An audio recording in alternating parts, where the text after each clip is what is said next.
Media में बैठे ये सरकार के दल्ले भड़वे लोग, मैं इनको भड़वा की उपाधि देता हूं। 98% चैनल के लोग केवल दलाली करने का काम करते हैं। स्टूडियो में 4 भड़वे बैठा करके ये लव जिहाद, 3 तलाक, हिंदू मुस्लिम और मंदिर पर डिबेट करते रहते हैं। लाइव टीवी, सच सबसे आगे।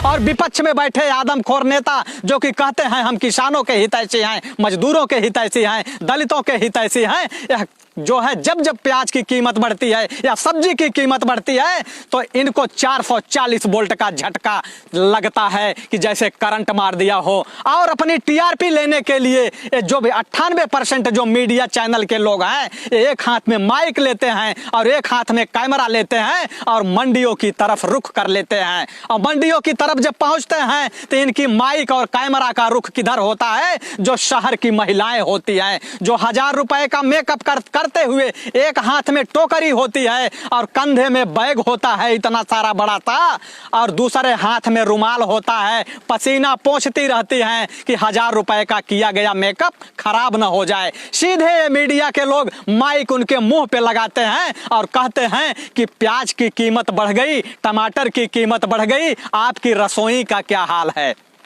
तो वही रटा रटाया जवाब वो महिलाएं देती हैं। एक हाथ से टोकरी संभालती हैं और दूसरे हाथ से अपने मेकअप को संभालती हैं, बालों को संभालती हैं और कहती हैं कि अरे भैया 1 किलो जो खरीदते थे अब मजबूरी में 1 पौआ खरीदना पड़ रहा है। जो 1 किलो खरीदती थी वह 1 पौआ खरीदना पड़ रहा है। और उसके बाद यही मीडिया चैनल के लोग सीधे स्टूडियो में पहुंचते हैं और एक तांडव मच जाता है जैसे धरती पर भूकंप आ गया हो कि सब्जी और प्याज बढ़ गई है। चारों तरफ हाहाकार मच जाता है। यही मैं देखा था कि प्याज की कीमत के लिए दिल्ली में कभी शीला दीक्षित की सरकार गिर गई थी, लेकिन दवाइयों के बढ़ते हुए रेट और डॉक्टरों की फीस के बढ़ते हुए रेट को देख करके कभी न किसी की सरकार गिरती है और न ये मीडिया के लोग हल्ला मचाते हैं और न विपक्ष में बैठे नेता हल्ला मचाते हैं। अरे विपक्ष के लोगों, तुमको शर्म से डूब के मर जाना चाहिए। धारा 370 हटने के बाद यही मैं देखा था कि गोबर भक्त जिनकी हैसियत नहीं है तंबाकू खरीद कर खाने की, वो भी अपनी सरकार की वाहवाही करने के लिए चिनाब और झेलम में प्लाट खरीदने का बात करते थे कि करोड़ों रुपए का हम प्लाट खरीदेंगे। और तुम विपक्ष में बैठे चूतिए लोग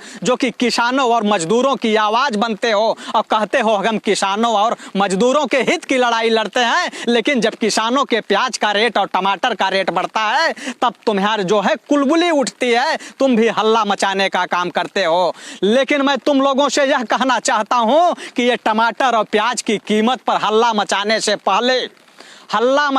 पहले अगर तुम कभी किसान के खेतों की तरफ भागते जहां की प्याज और टमाटर की शुरुआत होती है, जब उनके खेतों में शुरुआत होती है तो वहां जाके देखो, जब तुम लोग 5 स्टार होटल में बैठ करके रात में बारबालाएं नचाते हो शराब के नशे में धुत होकर, उस समय किसान रात में खेतों की मेड़ों पे बैठ करके पसीने से तरबतर होकर के बिजली का इंतजार करता है कि कब बिजली आए और मोटर चालू करूं ताकि टमाटर और प्याज की सिंचाई हो सके। उस समय जब कड़कड़ाती हुई चिलचिलाती हुई धूप में तुम एसी चला करके कमरों में दुबके हुए होते हो, बाहर निकलने की हैसियत नहीं होती, उस समय यह देश का जो किसान होता है जो टमाटर और प्याज तैयार करता है, अपने सर पे 25 किलो की टोकरी रख करके उन टमाटर और प्याज के खेतों में खाद डालने का काम करता है। और मीडिया के लोग ये जो आज दलाली करने का काम कर रहे हैं, मैं इनको भी बता देना चाहता हूं। जब हाड़ कपाती हुई ठंड में रूम हीटर चला करके स्टूडियो में 4 भड़ुए बैठा करके ये लव जिहाद, 3 तलाक, हिंदू मुस्लिम और मंदिर पर डिबेट करते रहते हैं, उस समय किसान फटे हुए कंबल लपेट करके जानवरों से अपनी फसल की रखवाली करते करते ठंडी से दम तोड़ देता है। उस समय तुम्हें नहीं दिखता है कि किसान की वास्तविक हालत क्या है।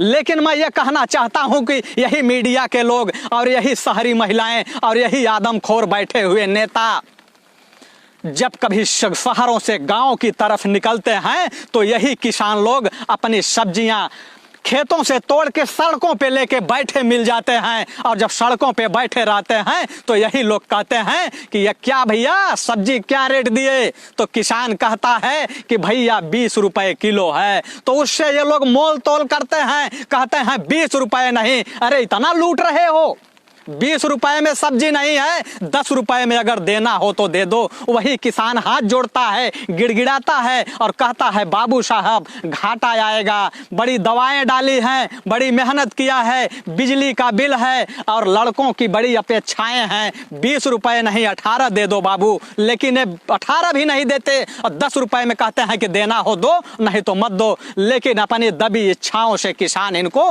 दे देता है। लेकिन यही भड़वे जब कभी पहुंचते हैं 5 स्टार होटलों में बैठ करके भोजन करने के लिए, तो जब वहां पूछते हैं कि गोभी की सब्जी क्या रेट है, मटर पनीर क्या है, तो वहां 100 रुपए प्लेट बताई जाती है। ये 20 रुपए में नहीं खरीद पाते, वहां 100 रुपए प्लेट बताई जाती है और बिल जोड़ा जाता है 1000 रुपए और 180 रुपए जीएसटी का।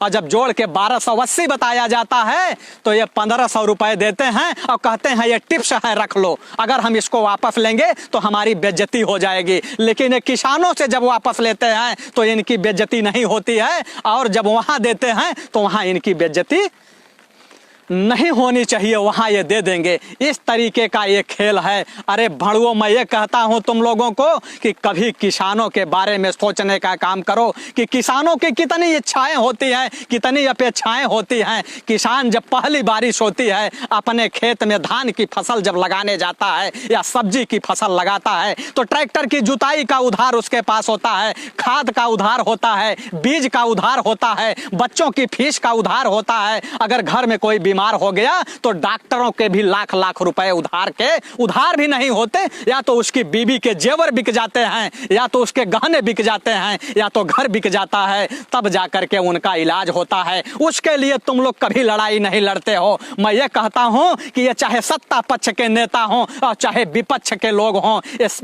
राजनीतिक अपने जो है चमकाने के लिए ये करते क्या हैं कि इनको ये चाहिए कि देश का किसान और देश का मजदूर जब तक गरीब नहीं रहेगा, लाचार नहीं रहेगा, बेबस नहीं रहेगा, हमारी राजनीतिक पार्टियों का झंडा और डंडा कैसे उठाएगा। लेकिन मैं ये कहता हूं कि आज देश के अंदर जरूरत है तो भगत सिंह के सपनों के भारत की जरूरत है, गांधी के सपनों के भारत की जरूरत है, आजाद के सपनों की भारत की जरूरत है, बोस के सपनों के भारत की जरूरत है। लेकिन ये आदमखोर नेता जो हैं ये केवल भगत सिंह का सपना बताते हैं, बोस के सपने को बताते हैं, लेकिन जब सत्ता में पहुंचते हैं तो इनको किसानों का गला किस तरीके से घोटना है यही काम करने का काम करते हैं।